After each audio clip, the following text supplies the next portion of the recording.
Jadi makin ditekan, makin yakin sama Allah. Makin banyak masalah, makin yakin sama Allah. Makin berserah kepada Allah. Kok bisa kayak gitu? Ada orang yang ketika makin banyak masalah, makin ragu sama Allah. Ini Allah maunya apa sih? Gitu kan? Ketika makin banyak masalah, makin kayak mempertanyakan takdir dan ketentuan Allah.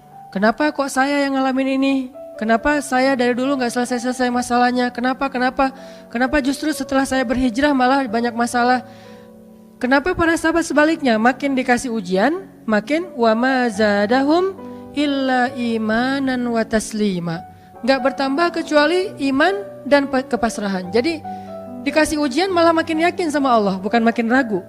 Misalnya dia ganti nih model transaksi dagangnya, bisnisnya. Yang tadi mungkin syubhat atau haram, sekarang dia pakai model transaksi bisnis yang halal aja deh, yang aman-aman aja. Gara-gara transaksi yang halal malah banyak masalah. Masih mending kalau masalahnya cuman berkurang income-nya. Ini malah ditipu orang lah, rugi segala macam. Mulai mempertanyakan, nih bener gak ya saya ngambil jalan yang syariat segala macam, kok malah makin susah nih kelihatannya. Kenapa kita ketika diuji malah jadi ragu sama Allah? Kenapa saya katanya kalau misalnya saya jujur, saya akan dapat kebaikan. Ini gara-gara jujur malah gak lulus. Ya mungkin gak belajar tapi jujur. Yang satu lagi yang gak jujur malah nilainya bagus mungkin. Misalnya gak belajar tapi dia dusta. Kenapa para sahabat ketika diuji malah makin yakin sama Allah? Malah makin pasrah kepada Allah. Karena mereka pegang janji Allah. Itu salah satu tipsnya. Kalau kita pengen tetap woles pas menghadapi kesulitan, pegang janji Allah. Makin kita kuat pegang janji Allah, diuji, kita makin pasrah sama Allah. Ya Allah, saya akan yakin sama Engkau memegang janjimu. Ketika diuji, saya berharapnya balasan dari Allah, pertolongan dari Allah. Kayak yang pernah saya sampaikan dulu, kalau kita dapat musibah, yakinlah kepada janji Allah. Siapa yang membaca doa yang diajarkan Nabi, nanti Allah akan ngasih ganti yang lebih baik gitu kan ya. Allahumma ajurni fi musibati wa khluf li khairam minha. Ya Allah, beri saya pahala dalam musibah ini, beri saya ganti yang lebih baik darinya. Kalau kita pegang banget dengan janji Allah lewat doa ini, kita ketika dapat musibah setidaknya gak akan panik habis-habisan, gak akan putus asa dalam menunggu pertolongan Allah. Setidaknya kalau nggak bisa woles-woles amat, nggak bisa tenang-tenang amat, minimal nggak panik habis berlebihan. Kalau musibahnya musibah kematian, nggak bikin kita meratapi kematian. Kenapa? Kita pegang janji Allah SWT. Makanya kan ada cerita seorang ayah yang diberi musibah dengan wafat 2 orang anaknya. Anak laki-laki pertama meninggal. Dia bilang innalillahi wa inna ilaihi rajiun. Anak laki-laki kedua meninggal, dia bilang innalillahi wa inna ilaihi rajiun. Semua ini milik Allah. Allah yang memberi, Allah juga yang mengambil kembali. Suka-suka Allah, pasrah gitu. Nerima, ridho dalam bahasa agama. Bukan ikhlas ya. Kalau ikhlas itu dalam bab ibadah. Kalau dalam bab takdir namanya ridho. Raditu billahi robba. Saya ridho deh dengan ketentuan Allah, itu namanya ridho. Bukan yang ikhlas ya. Ikhlas apaan? Orang gak lagi ibadah kan, lagi ada musibah. Jadi bukan yang ikhlas ya, bukan, tapi yang ridho ya. Kalau mau lebih tepat nih, tapi gak apa-apa deh, pakai bahasa kita aja. Tapi kalau mau lebih tepat maknanya, yang ridho ya, sing ridho ya gitu, bukan sing ikhlas. Karena ikhlas itu ibadah ritual. Nah, dia ridho tuh, innalillahi wa inna ilaihi rajiun. Innalillahi wa inna ilaihi rajiun.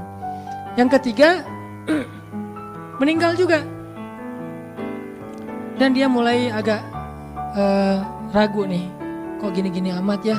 Suatu malam dia bermimpi 2 anaknya itu, dalam mimpi itu ayah ini mau jatuh ke sebuah jurang yang di bawahnya api, kayak api neraka gitu. Ditarik sama 2 anaknya, cuman gak kuat. Kata mereka, seandainya adik ada di sini pasti bisa narik nih, bisa nyelamatin ayah. Kalau adik ada di situ, kenapa cuma 2 yang nolong? Karena 2 itu yang dia ridho, yang satu lagi nggak ridho. Akhirnya cuma 2 orang yang bisa nolong dia di akhirat. Bangun dari mimpi dia sadar, oh ternyata justru Allah pengen nolong dia di akhirat dengan musibah itu. Dan buat anaknya juga kebaikan nanti di akhirat masuk surga. Akhirnya dia bilang innalillah wa inna ilaihi rajiun, astaghfirullahalazim. Hidup kadang kayak gitu. Ketika kita pegang janji Allah, ada sesuatu yang kita tunggu di dalam kesulitan hidup kita. Sehingga buat kita selalu punya harapan. Tapi kalau kita nggak pegang janji Allah, kita nggak nunggu apa-apa kecuali mengeluhkan keadaan kita. Dan itu bikin kita lemah. Ditolak yang pertama, innalillah wa inna ilaihi rajiun. Ya Allah beri saya yang lebih baik darinya. Nemu nih, ditolak lagi. Lebih cantik tapi nolak juga, kan lebih sakit ya. Lebih cantik, ditolak lebih sakit. Ya Allah beri yang lebih baik lagi. Makin lama makin di puncaknya rasa sakit yang udah gak tahan, diterima. Nih happy ending nih. Ada gak ya yang kayak gitu ya? Kalau jarang ada, berarti belum mempraktekkan jurus ini nih. Kalau pengen kayak gitu, coba tes deh. Cuman kalau ngetes Allah tahu sih ya. Coba deh praktekin, bukan ngetes, praktekin. Nanti pasti kita akan ngelihat hasil yang luar biasa. Jadi pegang janji Allah. Saya kalau nggak selalu sih, kadang-kadang nih, terutama hal-hal yang masih mampu. Ada musibah kecil, langsung berpegangan pada janji Allah. Nah, ntar Allah ganti yang lebih baik. Tapi itu harus dengan bahasa hati ya, bukan dengan lisan doang nih. Wa khluf li khairam minha. Hati nggak percaya. Allah kan bermuamalah berakad dengan kita lewat hati itu teman-teman. Allah nggak berakad dengan kita lewat lisan doang. Makanya niat itu kan sesuatu yang terbersih di dalam hati. Walaupun dalam prakteknya ada mazhab yang mengucapkan, ada mazhab yang tidak mengucapkan. Yang jelas secara definisinya terbersih di dalam hati. Innamal a'malu binniyat. Terus Nabi menunjukkan dalam riwayat yang lain, Nabi menunjukkan ke dadanya atau hatinya. Artinya Allah berakad dengan kita itu dengan hati. Jadi kita kalau mau ditolong Allah, katakan kalimat itu dengan benar-benar yakin di hati kita. Wa khluf li khairam minha. Emang yakin saya Allah bisa ganti nih. Yakin. Gimana caranya? Itu bukan bagian kita, itu bagian Allah.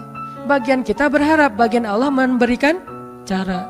Jangan sampai kita mengambil bagian Allah. Pasti kita akan kebingungan. Orang kita bukan Tuhan. Mengambil bagian Allah apa? Harus jelas caranya. Kalau nggak jelas nggak percaya. Terlalu logis. Akhirnya nggak lagi ada ruang untuk kita berharap kepada sesuatu. Jangan mengambil bagian Allah. Gimana caranya? Ya terserah Allah.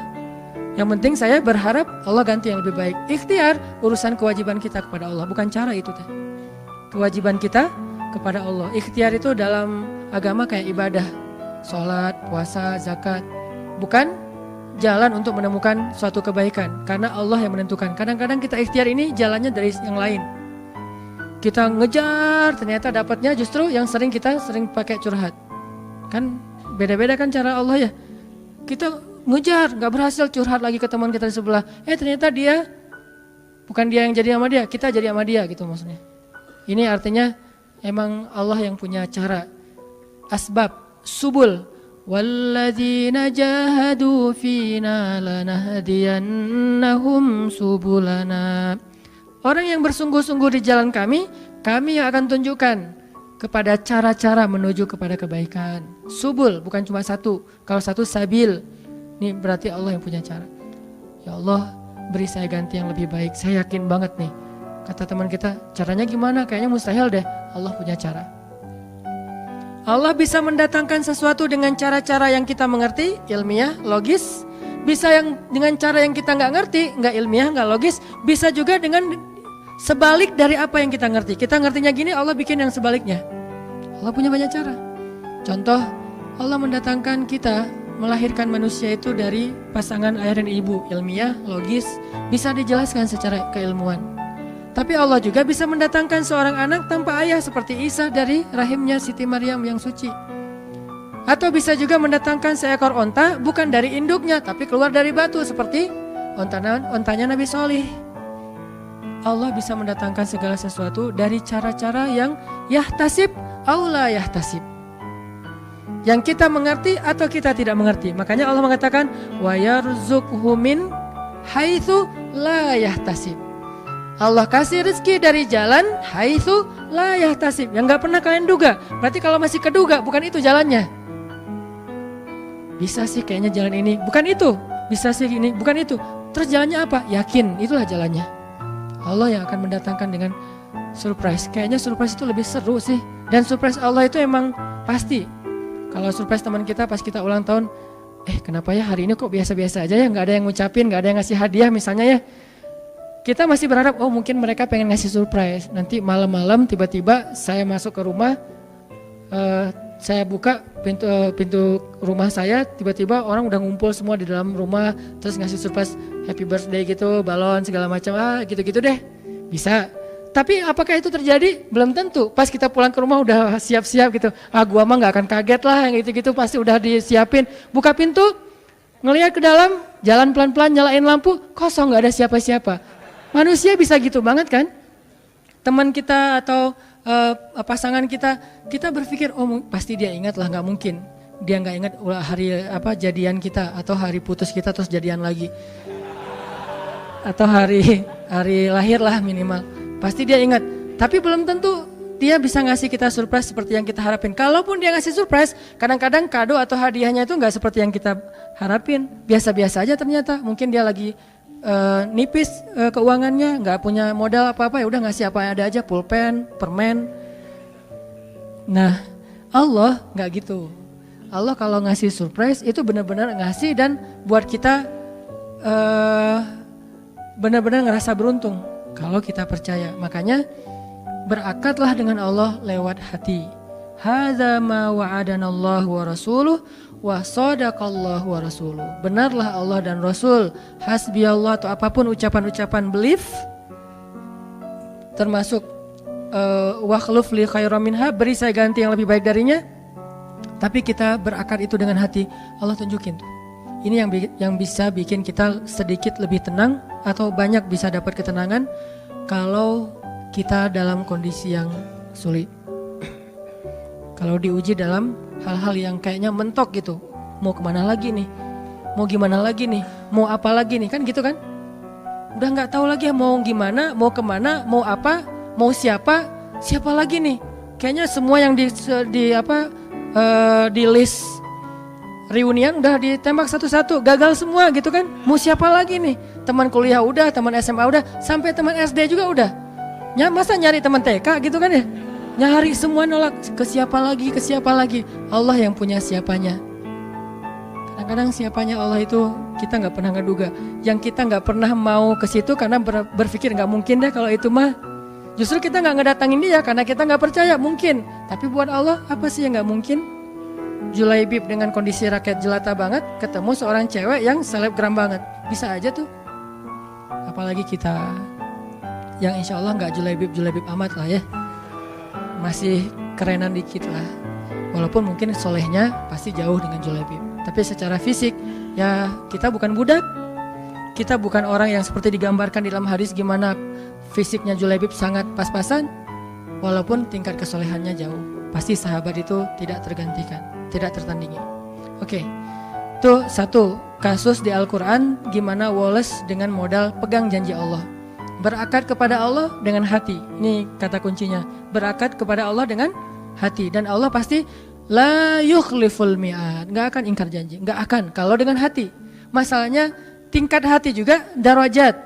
Lahum darajatun inda rabbihim. Orang yang beriman itu bertingkat-tingkat. Ada yang imannya itu benar-benar luar biasa. Sampai hal yang paling mustahil buat dia tuh gak ada yang mustahil buat Allah. Ada yang berimannya yang berat-berat mah dia masih agak-agak ragu, yang ringan-ringan dia masih yakin. Berarti aku tergantung prasangka hambaku kepadaku.